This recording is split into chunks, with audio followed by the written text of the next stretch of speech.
सबको जय मसीह की। प्रभु के नाम को महिमा मिले। मलाकी 3 अध्याय 10 वचन के अनुसार परमेश्वर आकाश की झरकों को खोलकर अपरंपार के आशीष की वर्षा आपके ऊपर, आपके परिवार के ऊपर, आपकी सेवकाई के ऊपर, आपके बिजनेस के ऊपर, आपके भविष्य के ऊपर प्रभु आकाश की झरकों को खोलकर आशीष देने वाला है। हालेलुया, आमीन। परमेश्वर से प्रार्थना करते रहे, विश्वास में, वचन में, पवित्रता में, संगति में बने रहे। जरूर परमेश्वर आने वाले दिनों में प्रभु आप लोगों का आशीष जरूर देगा। आमीन। आज दो बातों को मैं आप लोगों के सामने में रखना चाहता हूं, इसहाक और रेबेका के जीवन से। हालेलुया, आमीन। दो बातों को मैं रखने चाहता हूं। उससे पहले हम वचन को पढ़ेंगे। मैं उत्पत्ति 25वां अध्याय उसका 20वां वचन को मैं पढ़ना चाहता हूं, ध्यान से सुनिएगा।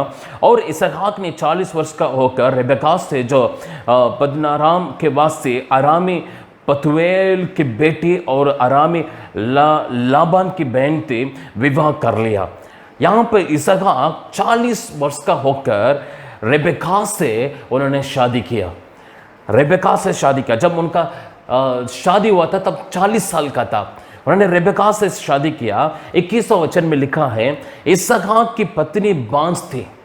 इसहाक का पत्नी बांझ थी। कितने साल बांझ थी पता है? आप वचन को हम पढ़ेंगे। 26वां वचन में लिखा है, 26वां वचन में लिखा है, पीछे उसका भाई अपना हाथ से एसाव की एड़ी पकड़े हुए उत्पन्न हुआ और उसका नाम याकूब रखा गया। जब रेबेका ने उनको जन्म दिया तब इसहाक 60 वर्ष का था। जब इसहाक का शादी हुआ, जब वो 40 साल का था, जब ये बच्चे जन्म हो रहे थे, याकूब और एसा का जब जन्म हो रहे थे, तब इसहाक का उम्र 60 वर्ष का था। 20 साल से रेबेका बांझ थी, लेकिन इसहाक का एक प्रार्थना उस बांझ की परिस्थिति को प्रभु ने बदल डाला। एक मेरा साथ निकाल के पढ़ लीजिएगा। 21वां वचन में, इसहाक की पत्नी बांझ थी, इसलिए उसने उसके निमित्त यहोवा से विनती की और यहोवा ने उसकी विनती सुनी। इस प्रकार उसकी पत्नी रेबेका गर्भवती हुई।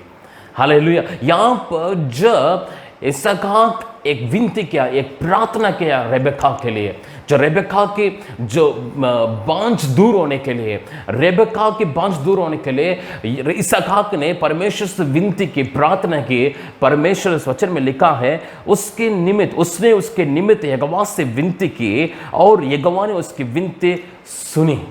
हालेलुया। इस प्रकार उसकी पत्नी रेबेका गर्भवती हुई।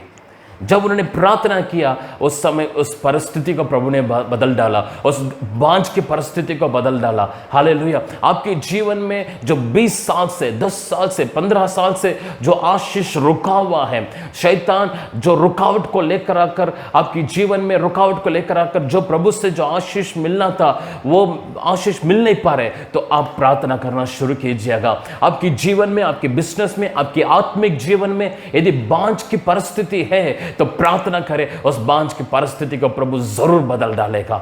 हालेलुया, आमीन। आपके आत्मिक जीवन में यदि बांझ की परिस्थिति है, आप सूखापन को महसूस कर रहे, कोई भी आशीष नहीं मिल पा रहे, तो प्रार्थना करें। इसहाक ने जो रेबेका की बांझ दूर होने के लिए उन्होंने प्रार्थना किया, विनती किया। परमेश्वर ने उन प्रार्थना को सुनकर, उन विनतियों को सुनकर रेबेका गर्भवती होने के लिए प्रभु ने दया किया, अनुग्रह किया।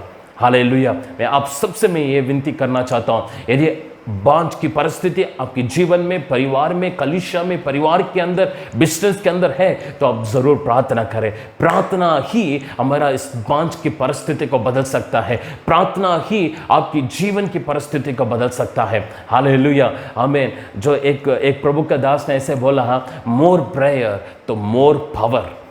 ज्यादा प्रार्थना, ज्यादा सामर्थ, ज्यादा अभिषेक, ज्यादा अनुग्रह, ज्यादा, सब में ज्यादा होगा। लेस प्रेयर, कम प्रार्थना, कम आशीष, कम सामर्थ, कम अनुग्रह। नो प्रेयर, प्रार्थना ही नहीं है तो अनुग्रह नहीं है, आशीष नहीं है, छुटकारा नहीं है, सामर्थ नहीं है। इसलिए हम जितना प्रार्थना करेंगे उतना अनुग्रह, आशीष, सामर्थ को जरूर हम प्राप्त करेंगे। हमारा बांझ की परिस्थिति को प्रभु दूर करेगा। हालेलुया। इसहाक प्रेड, आइसक प्रेड, इसहाक प्रार्थना किया जब उस बांझ की परिस्थिति दूर होने के लिए। दूसरा, रेबेका ने क्या किया, मैं आप लोगों को मैं बताना चाहता हूँ। उस 22 वचन में लिखा है, लड़के उसके गर्भ में आपस में लिपट के एक दूसरे को मारने लगे। तब उसने कहा, मेरी जो ऐसे ही दशा रहेगी तो मैं कैसे जीवित रहूंगी? और वह यहोवा की इच्छा पूछने को गए। रेबेका ने क्या किया, उस गर्भ में 2 बच्चे होने की वजह से उनका परेशान होने लगे, वो एक दूसरे को मारने लगे। तो वो बोल रही, ऐसे दशा रहेगी तो मैं कैसे जीवित रहूंगी? उस परेशानी के समय, उस मुसीबतों के समय वो परमेश्वर की इच्छा जानने के लिए गए। उस वचन में लिखा है, वह यहोवा की इच्छा पूछने को गई बोलकर वचन में लिखा है। जब परेशान हो रही थी, मुसीबत हो रही थी, परेशान हो रही थी, तब यहोवा की इच्छाओं को पूछने के लिए हो गए। जब हमारे जीवन में परेशानी आती, मुसीबत आते, टेंशन आ जाते, उस परेशानी को हम आगे रख जाते हैं प्रभु के पीछे। जैसे नाव पर जब प्रभु के चेले जा रहे थे, तब आंधी तूफान आया, उन लोगों के चेहरे के सामने, उन लोगों के आंखों के सामने आंधी तूफान को रख दिया, प्रभु यीशु मसीह के पीछे रख दिया, जाके प्रभु को जगा रहे, प्रभु हम मर रहे हैं, आपको चिंता नहीं क्या? तब प्रभु ने उठकर उन्हें भी डांटा, आंधी को भी डांटा, अपने चेलों को भी डांटा, आंधी तूफान को भी डांटा, आंधी तूफान थम गए बोलकर वचन में लिखा। चेलों ने अपने आंखों के सामने परेशानी को रख दिया। हम भी कई बार हमारा जीवन की परेशानियों को, प्रॉब्लम्स को आगे रख देते हैं, प्रभु के पीछे रख देते हैं। 1 मिनट में उस प्रॉब्लम को सॉल्व कर सकता है प्रभु। हालेलुया। यहाँ पर रेबेका को एक परेशान हो रही थी, रेबेका का प्रॉब्लम हो रहे थे, तब उन्होंने जाके उस परेशानी में, चिंता में बैठने नहीं, उन्होंने जाके प्रभु से प्रभु की इच्छा को पूछने को गए। रेबेका इंक्वायर्ड, रेबेका प्रभु की इच्छा को पूछने को गए। तब यहोवा ने उससे कहा, 23वां वचन में लिखा है, तब यहोवा ने उससे कहा, तेरे गर्भ में 2 जातियां हैं, तेरे कोख से निकलते ही दोनों राज्य के लोग अलग अलग होंगे। बोलकर उस वचन को आप आराम से पढ़ के देखिएगा। एसाव के बारे में और याकूब के बारे में प्रभु वहां पर साफ साफ बता रहा है। हालेलुया। हमें जब आप प्रॉब्लम्स को फेस करेंगे, परेशानी को फेस करेंगे, तो तुरंत परमेश्वर की उपस्थिति में जाइएगा, प्रभु से पूछिएगा, प्रभु इसके लिए मैं क्या करूं, ये प्रॉब्लम्स को मैं कैसे सॉल्व करूं? प्रभु जो प्रॉब्लम्स को मैं फेस कर रहा हूं, उसके खिलाफ मैं कैसे लड़ूं? मुझे बता दे खुदा, मुझे सामर्थ दे खुदा, मुझसे बातें कर खुदा बोलकर जब आप प्रार्थना करेंगे, प्रभु से एनक्वायर करेंगे, पूछेंगे, जरूर परमेश्वर आप लोगों से बात करेंगे। हालेलुया, आमीन। प्रभु हमसे बात करने वाला खुदा है, वो जीवित खुदा है, जिंदा खुदा है, हमसे बात करता है।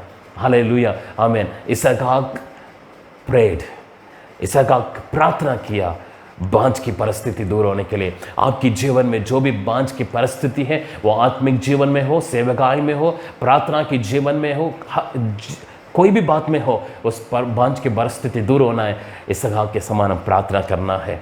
आपकी जीवन की प्रॉब्लम्स दूर होना है, रेबेका के समान परमेश्वर की इच्छा पूछने को गई बोलकर वचन में लिखा। रेबेका के समान हम परमेश्वर से एनक्वायर करना, पूछना है। Isaac prayed, Rebekah enquired. इस वचन के अनुसार प्रभु आप लोगों का आशीष दे। God bless you.